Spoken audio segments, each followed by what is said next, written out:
اور قربانی کے جانور کو اور ان جانوروں کو جن کے گلے میں پٹے بندھے ہوں، یہ اس لیے کہ تم جان لو کہ جو کچھ آسمانوں میں اور جو کچھ زمین میں ہے اللہ سب کو جانتا ہے، اور یہ کہ اللہ کو ہر چیز کا علم ہے۔ جان رکھو کہ اللہ سخت عذاب دینے والا ہے، اور یہ کہ اللہ بخشنے والا ہے، مہربان بھی ہے۔ پیغمبر کے ذمے تو صرف پیغام پہنچا دینا ہے، اور جو کچھ تم ظاہر کرتے ہو اور جو کچھ مخفی کرتے ہو اللہ کو سب معلوم ہے۔ کہہ دو کہ ناپاک چیزیں اور پاک چیزیں برابر نہیں ہوتی، گو ناپاک چیزوں کی کثرت تمہیں اچھی ہی لگے، تو عقل والو اللہ سے ڈرتے رہو تاکہ کامیاب ہو جاؤ۔ مومنو، ایسی چیزوں کے بارے میں مت سوال کرو کہ اگر ان کی حقیقتیں تم پر ظاہر کر دی جائیں تو تمہیں بری لگیں، اور اگر قرآن کے نازل ہونے کے ایام میں ایسی باتیں پوچھو گے تو تم پر ظاہر بھی کر دی جائیں گی۔ اب تو اللہ نے ایسی باتوں کے پوچھنے سے درگزر فرمایا ہے، اور اللہ بخشنے والا ہے، بردبار ہے۔ اس طرح کی باتیں تم سے پہلے لوگوں نے بھی پوچھی تھیں، مگر جب بتائی گئیں تو پھر وہ ان سے منکر ہو گئے۔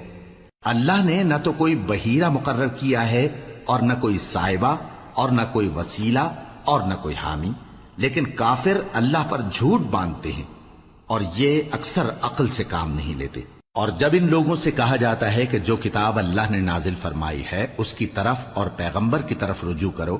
تو کہتے ہیں کہ جس طریق پر ہم نے اپنے باپ دادا کو پایا ہے وہی ہمیں کافی ہے۔ بھلا اگر ان کے باپ دادا نہ تو کچھ جانتے ہوں اور نہ سیدھے رستے پر ہوں تب بھی؟ اے ایمان والو، اپنے آپ کو سنبھالے رہو، جب تم ہدایت پر ہو تو کوئی گمراہ تمہارا کچھ بگاڑ نہیں سکتا۔ تم سب کو اللہ کی طرف لوٹ کر جانا ہے، اس وقت وہ تم کو تمہارے سب کاموں سے جو دنیا میں کیے تھے آگاہ کرے گا اور ان کا بدلہ دے گا۔ مومنو،